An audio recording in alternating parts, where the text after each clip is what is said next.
વિદ્યાર્થી મિત્રો, આપણે ગયા અઠવાડિયે ત્રીજા પ્રકરણની શરૂઆત કરેલી અને એમાં અનુસૂચિત જાતિ વિશેની સંપૂર્ણ માહિતી મેળવી. આજે આપણે અનુસૂચિત જનજાતિ વિશે વાત કરવાના છીએ.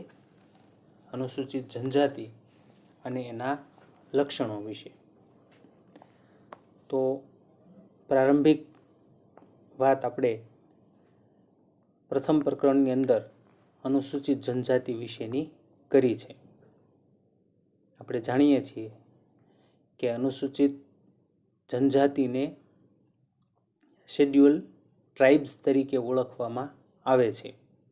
આદિવાસી, આદિમ જાતિ, અનુસૂચિત જનજાતિ આ બધા પણ એના પર્યાયવાચી નામ છે.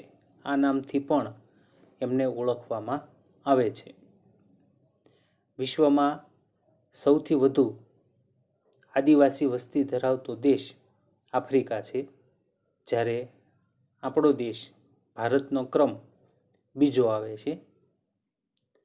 આદિવાસી જનજાતિનો અર્થ આપણે અગાઉ જોયો છે, ફરીવાર આપણે રિપીટ કરીએ તો સામાન્ય રીતે બંધારણની કલમ 342 કની અંદર રાષ્ટ્રપતિ દ્વારા બહાર પાડેલ સૂચિમાં જેનો સમાવેશ થયો છે તે અનુસૂચિત જનજાતિઓ. હવે આપણે ભારતની અનુસૂચિત જનજાતિના લક્ષણો જોવાના છે. ડૉક્ટર મજમુદાર અને મદને અનુસૂચિત જનજાતિના સર્વસામાન્ય લક્ષણો આપ્યા છે. કુલ 19 જેટલા લક્ષણો છે. આપણે એક પછી એક આ લક્ષણો જોતા જઈએ અને એને સમજતા જઈએ. તો સૌથી પહેલું લક્ષણ છે નિશ્ચિત પ્રદેશ. અનુસૂચિત જનજાતિને પ્રાદેશિક સમૂહ ગણાવી શકાય, જ્યાં એ લોકો નિવાસ કરતા હોય છે. એનું નિવાસ સ્થાન માટે નિશ્ચિત પ્રદેશ હોય છે. અને કેટલીક આદિવાસી જાતિઓ એવી છે કે એ સંપૂર્ણપણે પ્રાદેશિકતાને વળગી રહે છે. એટલે કે એમનો જે નિશ્ચિત પ્રદેશ છે ત્યાં જ એ લોકો રહેતા હોય છે. મુંડા, હો, ગારો આ બધી આદિવાસી જાતિઓ પૂર્ણપણે પ્રાદેશિક છે. જ્યારે સંથાલ, ભૂમિજ, ભીલ આ બધી જાતિઓ સમાજના અન્ય લોકો સાથે પણ વસવાટ કરતી હોય છે. આપણે ગુજરાતની વાત કરીએ તો ગુજરાતના ઘણા બધા જિલ્લામાંથી માત્ર ડાંગ એવો જિલ્લો છે કે જ્યાં આદિવાસીઓની વસ્તી સૌથી વધારે છે. તો એ બતાવે છે કે એમનો એક નિશ્ચિત પ્રદેશ હોય છે અને એ જ પ્રદેશમાં પોતાનું સમગ્ર જીવન એ લોકો જીવે એવી ઉત્કંઠા, એવી ઈચ્છા એમની અંદર વિશેષ પ્રમાણમાં જોવા મળે છે. તો આદિવાસીઓનો એક નિશ્ચિત પ્રદેશ હોય છે અને એમાં એ લોકો રહેતા હોય છે. બીજું લક્ષણ નિશ્ચિત નામ. દરેક અનુસૂચિત જનજાતિને પોતાનું એક વિશિષ્ટ નામ હોય છે અને એ નામની આસપાસ કેટલીક દંતકથાઓ વણાયેલી હોય છે. નિશ્ચિત નામ એ એમનો એક ચોક્કસ સમૂહ સૂચવે છે, બતાવે છે. ભારતની કેટલીક આદિમ જાતિઓમાં જ્ઞાતિઓના નામ જેવી વિવિધતા જોવા મળે છે. દાખલા તરીકે આપણે ગુજરાતની વાત કરીએ તો ગુજરાતની અંદર ભીલ, ગામિત, રાઠવા આ બધામાં પણ આવી જ પ્રકારની પરિસ્થિતિ જોવા મળે છે. એમનામાં સમૂહગત નામનું વિશેષ મહત્ત્વ જોવા મળે છે. એટલે કે દરેક જાતિનું એક પોતાનું નિશ્ચિત નામ હોય છે. તો બીજું લક્ષણ થયું નિશ્ચિત નામ. ત્રીજું લક્ષણ નિશ્ચિત બોલી. તો અનુસૂચિત જનજાતિ એક એવો સમૂહ છે કે દરેકને પોતપોતાની નિશ્ચિત બોલી કે ભાષા હોય છે.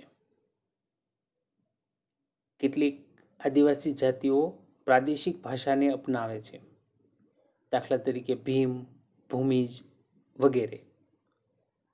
જ્યારે કેટલીક આદિમ જાતિઓ પોતાની જ બોલી અને ભાષા પ્રત્યે મમત્વ એટલે કે મમતા ધરાવે છે. મોટાભાગના આદિવાસી સમુદાયોમાં એમની પોતાની નિશ્ચિત બોલી હોય છે. બોલી અને ભાષામાં ફેર હોય. બોલી છે એ બોલી શકાય, એને લખી શકાતી નથી, જ્યારે ભાષાને બોલી પણ શકાય અને લખી પણ શકાય.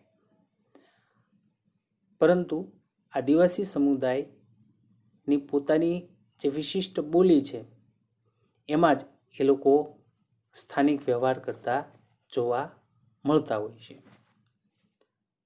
ચોથું લક્ષણ, સગાઈ સંબંધોનું ગુંફન. સગાઈ સંબંધના ગુંફનની અંદર જ, ગુંફન એટલે ગૂંથણી, દરેક અનુસૂચિત જનજાતિની વ્યક્તિ આ ગૂંથણીમાં જ પોતાનું જીવન પસાર કરે છે. સગાઈ સંબંધો અંગેના ઘણા બધા વૈજ્ઞાનિક અભ્યાસો પણ થયા છે. એ અભ્યાસના પરિણામો દર્શાવે છે કે આદિમ જાતિઓના જીવનમાં મહત્ત્વના પ્રસંગો જેમ કે જન્મ હોય, મૃત્યુ, ધાર્મિક વિધિ, એ બધામાં સગાઈ સંબંધોનું વિશિષ્ટ મહત્ત્વ હોય છે. શ્રાદ્ધ વિધિ, પૂર્વજ પૂજા, શુભ કે અશુભ પ્રસંગોએ સગાઈ સંબંધો પર આધારિત રૂઢિઓ, આચારો, નિયમો અને રિવાજો દ્વારા વ્યક્તિના વર્તનને નિયંત્રિત તેમજ અમુક જ દિશામાં પ્રવાહિત કરવામાં આવે છે.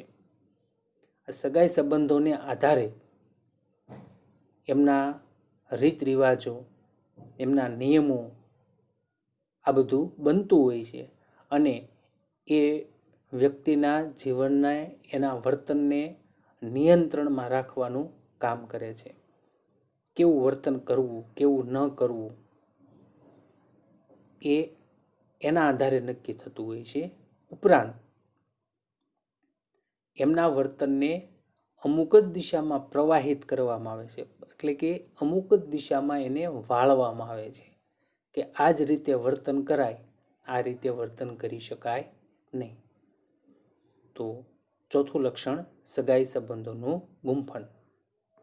પાંચમું લક્ષણ, આદિમ જાતિ પંચ. તો અનુસૂચિત જનજાતિની અંદર પંચની બહુ મોટી પ્રભાવશાળી અસર હોય છે. પંચ કહે તે પરમેશ્વર એ દ્રષ્ટિએ સમાજની અંદર ન્યાયાધીશ અને કોર્ટનું કામ આ આદિમ જાતિ પંચ દ્વારા થતું હોય છે. કોઈને દંડ કરવાનો હોય, ગુના બદલ શિક્ષા કરવાની હોય કે છૂટાછેડા લેવાના હોય, આ બધી જ બાબતોમાં આદિમ પંચની સર્વોપરી સત્તા કામ કરતી હોય છે. આજે આપણે જોઈએ છીએ કે દેશમાં લોકશાહી સરકારની વ્યવસ્થા છે, ન્યાય વ્યવસ્થા છે, વળી એ સ્વતંત્ર પણ છે, નિષ્પક્ષ પણ છે. એમ છતાં પણ આદિમ જાતિઓની અંદર એની આંતરિક વ્યવસ્થા અને સામાજિક નિયંત્રણમાં આ પંચ છે એમનો પ્રભાવ સૌથી વિશેષ જોવા મળે છે. ત્યાર પછી છઠ્ઠું લક્ષણ,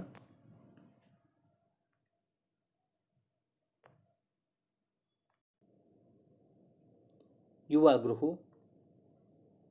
યુવા સંગઠનો કોઈ પણ આદિમ જાતિમાં કેન્દ્ર સ્થાને હોય છે. આવા સંગઠનો યુવા ગૃહો તરીકે ઓળખાતા હોય છે. જોકે બધી જ આદિમ જાતિઓની અંદર આવા યુવા ગૃહો હોય જ એવું બનતું નથી, પણ કેટલીક આદિમ જાતિઓમાં આવા યુવા ગૃહો અસ્તિત્વ ધરાવતા હોય છે.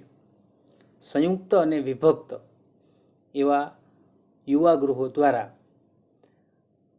અનુસૂચિત જનજાતિના અપરિણિત યુવક યુવતીઓનું સામાજિકીકરણ અને એમની સંસ્કૃતિનું આત્મસાતીકરણ કરવામાં આવે છે. તો યુવા ગૃહોનું કામ આદિમ સમાજના જે અપરિણિત યુવક યુવતીઓ છે એમનું સામાજિકીકરણ કરવાનું કામ કરે છે અને એમની જે વિશિષ્ટ સંસ્કૃતિ છે એ સંસ્કૃતિના તત્વો નવી પેઢીની અંદર આવે એના માટેનો એ પ્રયત્ન કરતા હોય છે. 7મું લક્ષણ અર્થવ્યવસ્થાનું અવિકસિત સ્વરૂપ. તો અન્ય સમાજની દૃષ્ટિએ જોઈએ તો આદિવાસી સમુદાયમાં અર્થવ્યવસ્થાનું સ્વરૂપ ખૂબ જ અવિકસિત સ્વરૂપ જોવા મળે છે. શેર, ડિપોઝિટ, બેંક વ્યવસ્થા એનું ખૂબ બહુ મહત્ત્વ એ સમાજની અંદર જોવા મળતું નથી. પૈસાની જરૂર પડે તો બેંકમાંથી લોન લેવાને બદલે શાહુકારો દ્વારા થતું ધિરાણ ત્યાં વધુ જોવા મળે છે. એટલે કે એમની અર્થવ્યવસ્થા છે એ સાવ અવિકસિત સ્વરૂપની હોય એવું જોવા મળે છે. 8મું લક્ષણ અદૃશ્ય શક્તિઓમાં શ્રદ્ધા. અનુસૂચિત જનજાતિઓ અદૃશ્ય અને અમાનવીય શક્તિઓમાં શ્રદ્ધા ધરાવે છે. કોઈ ટોટેમ સાથે પોતાની આદિમ જાતિને અલૌકિક સંબંધ છે એમ માને છે. આપણે ટોટેમ વિશે પછીના મુદ્દામાં આવે છે ત્યાં વધુ વાત આપણે કરશું. તો ટોટેમ સાથે એમને અલૌકિક સંબંધ છે એવું એ માને છે અને એ માન્યતાની આસપાસ અનેક માન્યતા અને વહેમોને પણ એ લોકો સાથે જોડી દેતા હોય છે. અંધશ્રદ્ધાને પણ એ પોષતા હોય છે. એટલે કે એ સમાજમાં અંધશ્રદ્ધાનું પ્રમાણ ઘણું બધું વધુ જોવા મળે છે. શામન, બળવો કે ભગત એવી ચમત્કારિક વ્યક્તિમત્તા ધરાવતી વ્યક્તિઓનું એમના ઉપર વિશેષ અસર, પ્રભાવ જોવા મળે છે. શામન, બળવો, ભગત એ એવી વ્યક્તિઓ છે કે એમની પાસે કંઈક ચમત્કારિક શક્તિ છે એવું એ લોકો માનતા હોય છે અને એ લોકોનો વિશેષ પ્રભાવ એમના ઉપર જોવા મળે છે. 9મું લક્ષણ વિશિષ્ટ નૈતિક નિયમાવલી. દરેક આદિમ જાતિને પોતાની વિશિષ્ટ નૈતિક નિયમાવલી હોય છે. નિયમાવલી એટલે કે નિયમોની હારમાળા. એ લોકો નીતિમત્તાને કદી છોડતા નથી. દરેક વ્યક્તિ એનો ચુસ્તપણે પાલન કરતા હોય છે અને એમના સમૂહ જીવનમાં પણ નીતિમત્તાને સૌથી વિશેષ પ્રાધાન્ય આપવામાં આવે છે. એના પર સૌથી વિશેષ ભાર મૂકવામાં આવે છે. 10મું લક્ષણ સામાજિક ધાર્મિક નિષેધાવસ્થા. અનુસૂચિત જનજાતિઓમાં સામાજિક અને ધાર્મિક બંને ક્ષેત્રમાં ઘણા બધા નિષેધોનું પાલન કરવાનું હોય છે. અંગ્રેજીમાં એને ટેબુ તરીકે ઓળખવામાં આવે. નિષેધ કેટલીક પ્રતિબંધિત બાબતો સામાજિક અને ધાર્મિક ક્ષેત્રમાં એને નિષેધ કહેવાય. સામાજિક સંબંધોમાં પરિહારના સંબંધો એઓની સામાજિક નિષેધાવસ્થાનું દર્શન કરાવે છે. સમાજની અંદર એમના જે સંબંધો છે એમાં પરિહારના સંબંધો એટલે કે નકારાત્મક પ્રકારના સંબંધો એ એમની સામાજિક નિષેધાવસ્થા, પ્રતિબંધ અવસ્થાનું દર્શન કરાવે છે. જ્યારે ધાર્મિક વિધિ અને ક્રિયાઓમાં પવિત્રતાનો ખ્યાલ રહેલો હોય છે. શામન માટે, સ્ત્રીઓ માટે અનેક પ્રકારના નિષેધો પાળવાના હોય છે અને આવા નિષેધો વ્યક્તિની વર્તણૂકને નિયંત્રિત કરવાનું કામ કરે છે. વ્યક્તિએ કેવા પ્રકારનું કાર્ય કરવું, કેવું ન કરવું.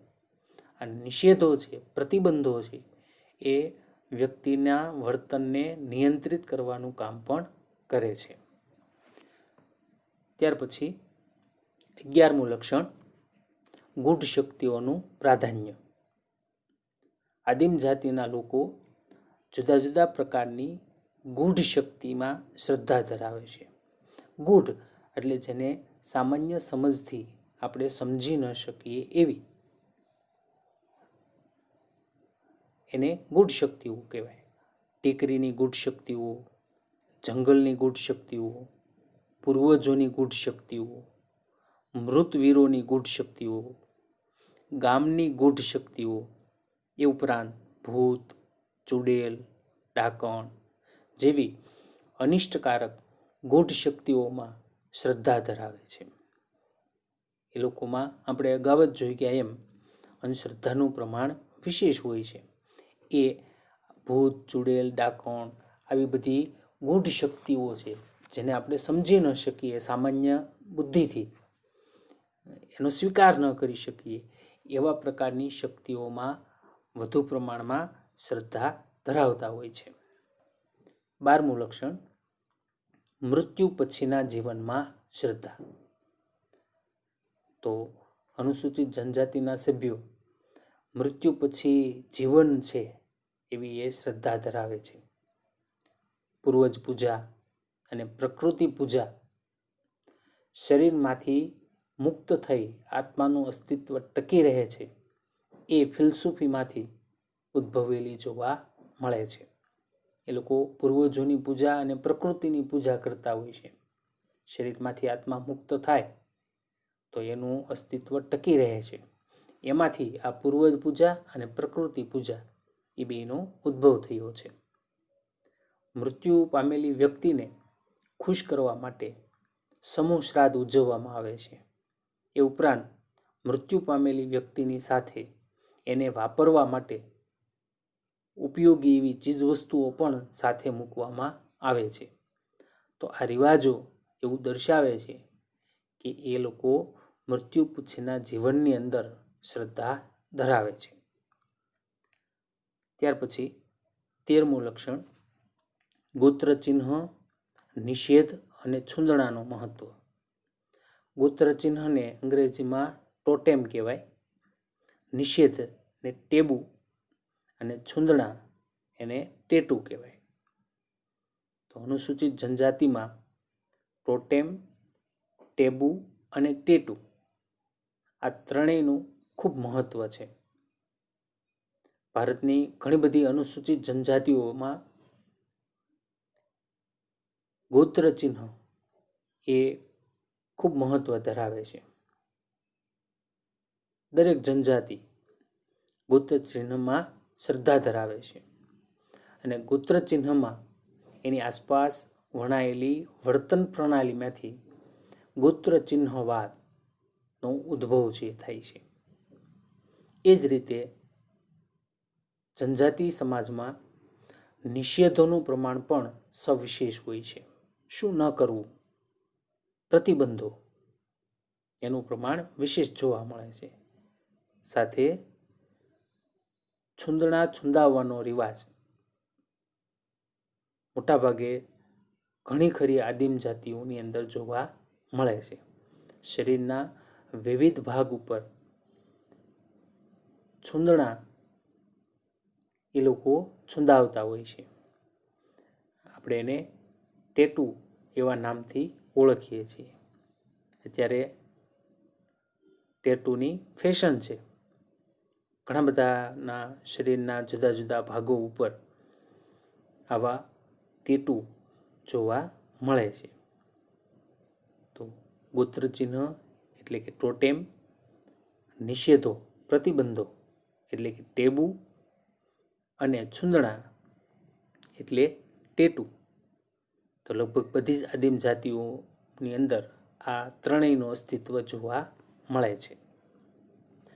14મું લક્ષણ ઓછા વસ્ત્રો. જે આદિવાસીઓ જંગલની અંદર ઊંડાણવાળા વિસ્તારમાં રહે છે એવો હજી પણ ઓછા વસ્ત્રો પહેરે છે. વસ્ત્રોનું પ્રમાણ એમાં ખૂબ ઓછું હોય છે. શરીર ઢંકાય એ પૂરતા માત્ર વસ્ત્ર પહેરતા હોય છે. આપણે અગાઉ જોઈ ગયા કે વિશ્વમાં સૌથી વધુ આદિવાસી વસ્તી આફ્રિકાની અંદર છે. તો આફ્રિકાની અમુક આદિવાસી જાતિઓ એવી છે કે માત્ર કમરથી નીચે જ વસ્ત્ર પહેરે છે, બાકીનું આખું શરીર ખુલ્લું જોવા મળે છે. તો ઓછા વસ્ત્રો એ અનુસૂચિત જનજાતિની એક લાક્ષણિકતા છે. 15મું લક્ષણ, કેફી પીણાનો ઉપયોગ. આદિમ જાતિના લોકો કોઈને કોઈ કેફી પદાર્થ કે પીણાનું સેવન કરતા હોય છે. અફીણ, ગાંજો, મહુડો, તાડી, આ બધા નશાકારક પદાર્થોનો ઉપયોગ નશા માટે, કેફ ચડાવવા માટે એનો ઉપયોગ વધુ પ્રમાણમાં આદિમ જાતિની અંદર થતો જોવા મળે છે. સામાજિક પ્રસંગો હોય, ધાર્મિક પ્રસંગો એ હોય, એ લોકો દારૂનો મોટા પ્રમાણમાં પીણા તરીકે ઉપયોગ કરતા જોવા મળે છે. 16મું લક્ષણ, શિક્ષણનું ઓછું પ્રમાણ. તો સમાજની અંદર અન્ય સમાજની તુલના અનુસૂચિત જનજાતિ સાથે કરવામાં આવે તો અન્ય સમાજની તુલનાએ આ જાતિમાં શિક્ષણનું પ્રમાણ ખૂબ ઓછું છે. ખાસ કરીને એવા વિસ્તારો કે જ્યાં શાળા કોલેજ નથી, એવા અંતરિયાળ વિસ્તારોમાં શિક્ષણનું ખૂબ ઓછું પ્રમાણ અનુસૂચિત જનજાતિમાં જોવા મળે છે. 17મું લક્ષણ, સમૂહ નૃત્ય, સમૂહ ગીતોનું અસ્તિત્વ. અનુસૂચિત જનજાતિઓમાં વિશિષ્ટ પ્રકારના સમૂહ નૃત્યો જોવા મળતા હોય છે. આપણે 10મા ધોરણમાં સામાજિક વિજ્ઞાનમાં આવા જુદા જુદા નૃત્ય વિશેની વાત ભણી ગયા છીએ. દરેક જુદા જુદા પ્રદેશમાં જ્યાં જ્યાં આદિવાસીઓ રહે છે ત્યાં એમનામાં સમૂહ નૃત્ય જોવા મળે. વળી દરેક પ્રદેશે નૃત્યની અંદર વિભિન્નતા પણ જોવા મળે છે. આ સમૂહ નૃત્યો જ્યારે થતા હોય ત્યારે ખાસ પ્રકારના વાજિંત્રો અને સંગીત વગાડવામાં આવે છે. સમૂહ ગીતોનું ત્યાં વિશેષ પ્રાધાન્ય હોય છે. સમૂહમાં ગીતો ગાય, આખ્યાનો, દંતકથાઓ, ભજનો, આ બધું એ લોકો સામૂહિક રીતે એનું ગાન કરતા હોય છે. 18મું લક્ષણ, મેળાઓ અને ઉત્સવોની મહત્તા. મહત્તા એટલે મહત્વ. આ સમુદાયના સમૂહ જીવનની અંદર મેળા અને ઉત્સવો ખૂબ અગત્યના છે. મેળા અને ઉત્સવો દ્વારા એ ઉલ્લાસ, આનંદ અને ઉત્સાહની અભિવ્યક્તિ કરતા હોય છે. વિવિધ ઋતુ સમયે ઉજવાતા ઉત્સવો, તહેવારો, મેળાઓ એમને ઉત્સાહસભર બનાવવાનું કામ કરે છે. જનજાતિ સમૂહનું જીવન ખૂબ હાડમારી ભર્યું હોય છે. તો એમાં આનંદ ઉલ્લાસના દિવસો, એ તહેવારો, મેળાઓ, ઉત્સવો એ એના માટે આનંદના દિવસો છે અને એ લાંબા પણ ચાલતા હોય છે. એમના તહેવારો, મેળાઓની ઉજવણી દિવસો સુધી ચાલે. છેલ્લું લક્ષણ છે જૂથ એકતા અને જૂથ સભાનતા. જૂથ એકતાનું પ્રમાણ અનુસૂચિત જનજાતિમાં વિશેષ પ્રમાણમાં જોવા મળે છે. સમગ્ર અનુસૂચિત જનજાતિનો સમૂહ જાણે એક તાતણે બંધાયેલો હોય એવી એકતાનું દર્શન અનુસૂચિત જનજાતિમાં જોવા મળે છે. એવી જ રીતે એમનામાં ધીમે ધીમે જૂથ સભાનતાનું પ્રમાણ પણ વિકસતું જાય છે. આજે એ લોકો સંગઠિત બન્યા છે અને એ સંગઠન શક્તિ અને સંઘબળ વિકસાવી એ લોકો સ્વાયત્ત થવાનો પણ પ્રયત્ન કરતા થયા છે. કેટલીક આદિમ જાતિઓમાં બળવો પણ સંભવ્યો છે. આપણે 10મા ધોરણમાં બળવા વિશે પણ વાત કરી ગયા. આપણે ત્યાં ભારતમાં અનુસૂચિત જનજાતિનો મોટો સમુદાય ઉત્તર પૂર્વના રાજ્યની અંદર જોવા મળે છે. આસામ, અરુણાચલ પ્રદેશ, નાગાલેન્ડ, મિઝોરમ. તો ત્યાં આ લોકોએ સંગઠનો બનાવ્યા છે અને સંગઠનો દ્વારા પોતાનો અલગ પ્રદેશ પોતાને પ્રાપ્ત થાય એના માટે પણ એ લોકો પ્રયત્ન કરતા થયા છે. એના માટે એમણે બળવો કર્યો છે. સરકારની સામે હથિયારો પણ એ લોકોએ ઉપાડ્યા છે, જે વિગતો આપણે 10મા ધોરણમાં વિગત સાથે ભણી ગયા છીએ. આ ઉપરાંત સામાજિક, ધાર્મિક અને રાજકીય આંદોલનોનું અસ્તિત્વ પણ એમની અંદર જોવા મળે છે. આવા આંદોલનો દ્વારા એ પોતે જુદા જુદા અધિકારો પ્રાપ્ત કરવા, રાજકીય અધિકારો મેળવવા, વિશેષ સુવિધાઓ પ્રાપ્ત કરવા આંદોલનો કરતા પણ થયા છે. તો વિદ્યાર્થી મિત્રો, અહીંયા આપણે અનુસૂચિત જનજાતિ સમુદાયના જુદા જુદા 19 જેટલા લક્ષણો છે એ જોયા. આ 19 લક્ષણો કોઈ પણ આદિવાસી સમુદાયની અંદર આપણે ડોકિયું કરીએ તો આ લક્ષણો આપણને એમાં જોવા મળે. પણ સાથે એ વાત આપણે સમજવાની છે કે મોટાભાગના આદિવાસી સમુદાયોના જીવનમાં આમાંથી મોટાભાગના તત્વો, લક્ષણો આપણને જોવા મળે છે. પણ દરેક આદિમ જાતિમાં આ બધા જ લક્ષણો હોવા જ જોઈએ એવું અનિવાર્ય નથી. કેટલાકમાં અમુક લક્ષણો જોવા મળતા હોય તો કેટલાક સમુદાયમાં અમુક લક્ષણો જોવા ન પણ મળે. આજે આ બધા જ લક્ષણો આપણે જે જોયા 19 આ બધા જ લક્ષણો એક સાથે ધરાવતી હોય એવી આદિમ જાતિઓનું પ્રમાણ પણ આપણા દેશમાં ઘણું બધું ઓછું છે. તો મોટાભાગના લક્ષણો જોવા મળતા હોય છે, પણ બધા જ જોવા મળે એવું જરૂરી નથી.